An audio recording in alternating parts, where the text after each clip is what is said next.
talking about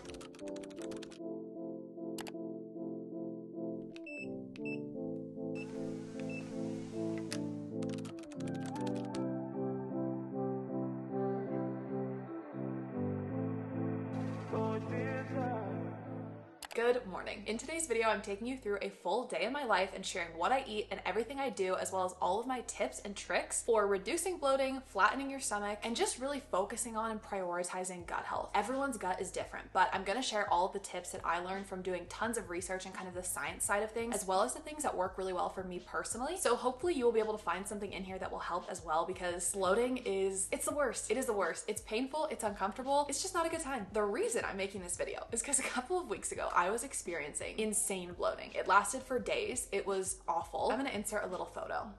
Yeah.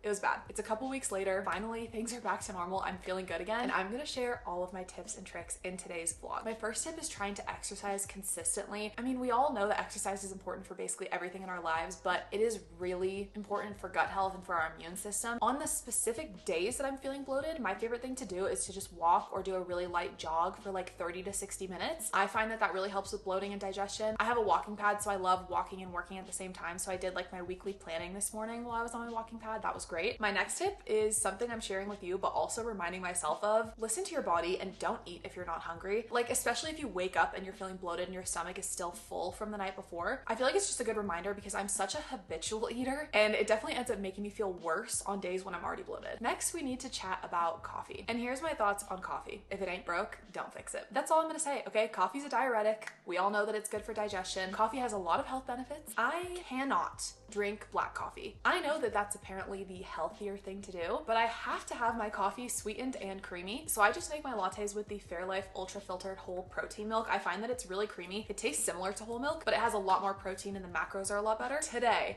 we are doing something really fancy though. I am making a blackberry white chocolate mocha. Yesterday I made some homemade blackberry syrup. It was so easy. I just threw some monk fruit sweetener, water, and frozen blackberries into a pot. I simmered it on the stove for like 5 minutes, and then I put it through a mesh strainer just to get all of the seeds out. I am so excited. I literally can't wait any longer to make this. So I will be back with more tips after coffee.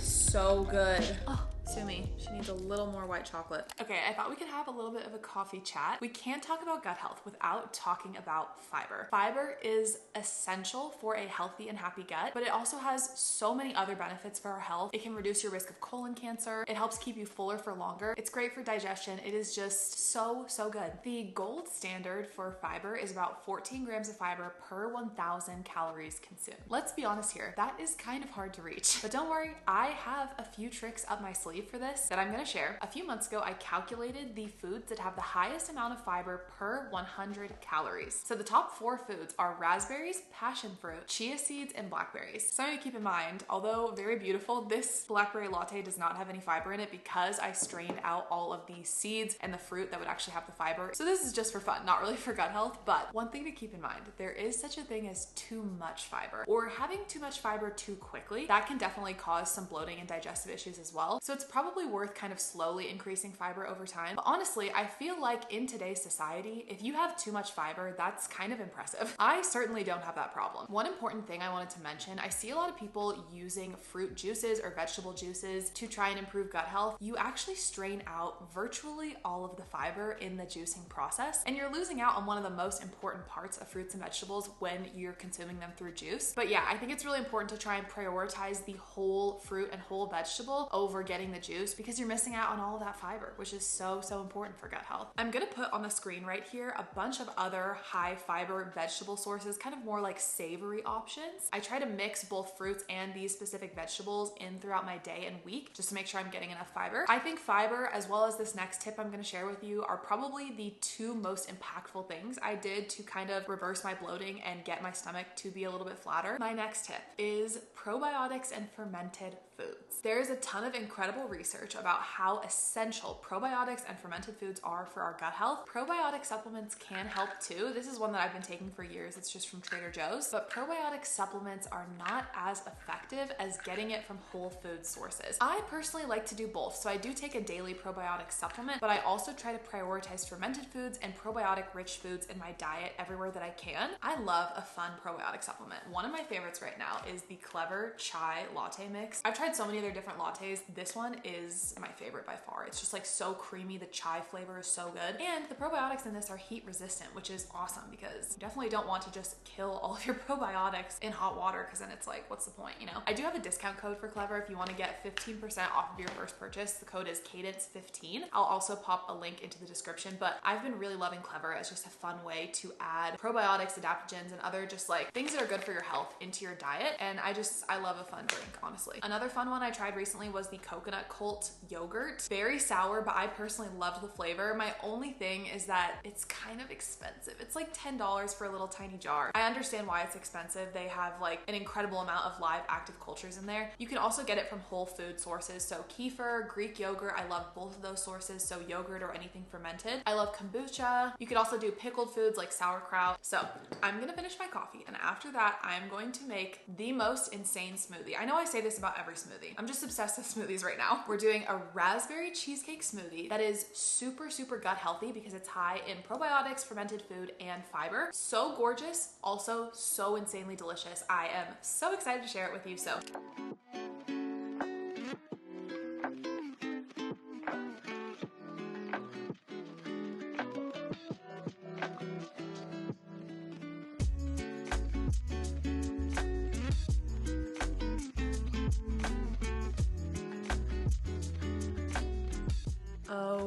okay. The consistency is crazy too. It was like almost like ice cream. I am so proud. Taste test.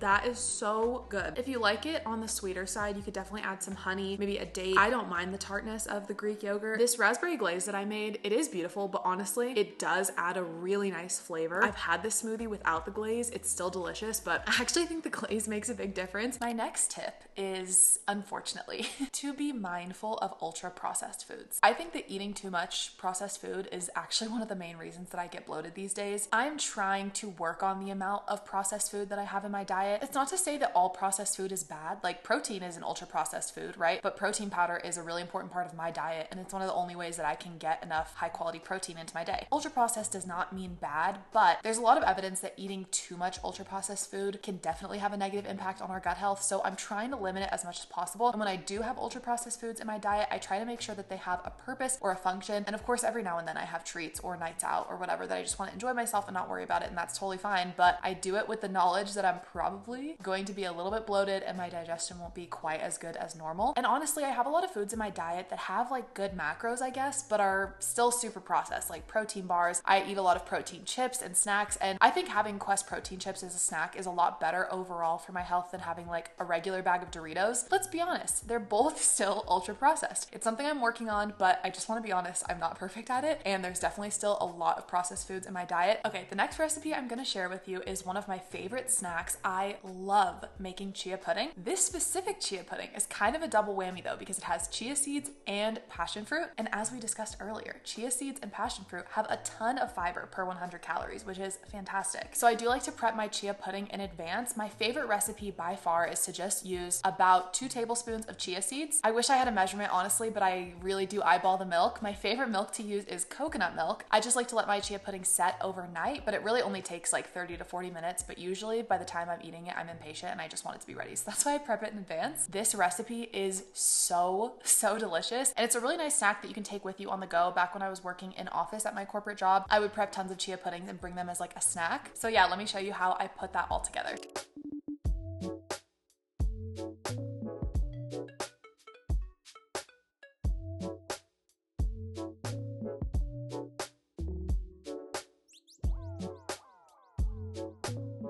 Okay, my next tip is something I actually learned recently. Getting enough healthy fats in our diet is actually a really important part of digestion because it just helps keep things moving. That's all I'm gonna say. I'm not gonna go into further detail. So nuts, nut butters, seeds, oils. This is a perfect opportunity to share one of my favorite snacks slash desserts lately, date bites. I mean, I'm just obsessed with dates. I think they taste like caramel and I could eat 100 of them in a day. So all you need to make date bites are obviously some dates. I like to get dates with the pits in them. And the reason is I find that pitted dates get so like dry and crusty and sad. When they keep the pits in them, they stay really juicy and just like, they literally taste like caramel to me. I know it takes like 2 seconds to take the pits out, which is a little bit annoying, but trust me, it's worth it. If you haven't tried dates with the pits in them, give them a try. You also need a nut butter of choice, chocolate of choice, and toppings like coconut, chopped nuts, freeze-dried fruit, flaky salt. I mean, the world's really your oyster here. I'm going for a kind of like Mounds Almond Joy vibe with the coconut, so hopefully it turns out well. Before we get into the dates, one more tip: hydration. A dehydrated gut is an unhappy gut. Hydration is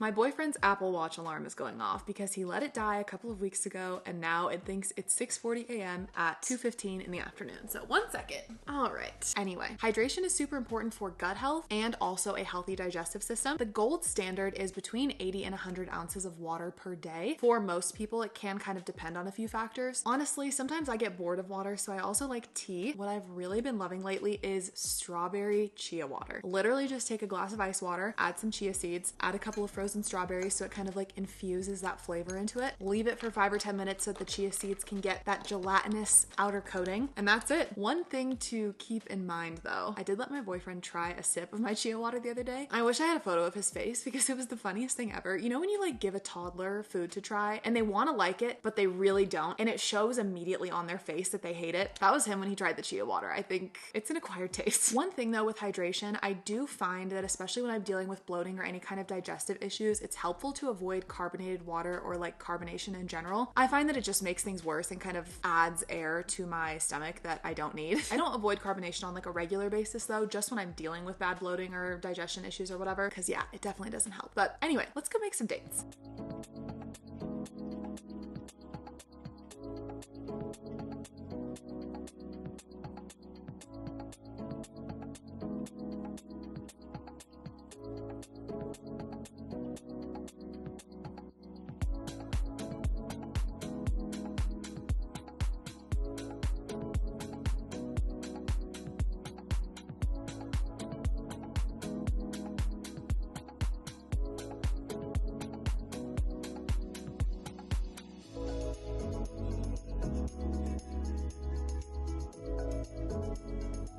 The last meal I wanted to share with you today was my dinner because this week I am having a gut-healthy southwestern salad. Eating a diversity of whole foods like nuts, seeds, and plants is really great for your gut health because different bacteria in our gut microbiome thrive on different foods. So one of my favorite ways to do this is having a huge salad. I'm using butter lettuce as a base here because I'm honestly obsessed with butter lettuce right now. I'm also adding cojita cheese, roasted corn, avocado, cilantro, spicy pico de gallo, edamame beans, and I'm using the side dish southwestern dressing. Oh my god, this dressing is so freaking good. I can't even explain to you how good this is. You have to try it if you have it near you. So incredible. I really hope you enjoyed this vlog, and hopefully these tips will be helpful if you've been dealing with bloating. It happens to the best of us, and a little bit of bloating here and there is totally normal, but I find that these are the things that really help. If you enjoyed this video, give it a like, and if you'd like to see more from me, make sure to subscribe. I upload new videos every week, and I will see you next time.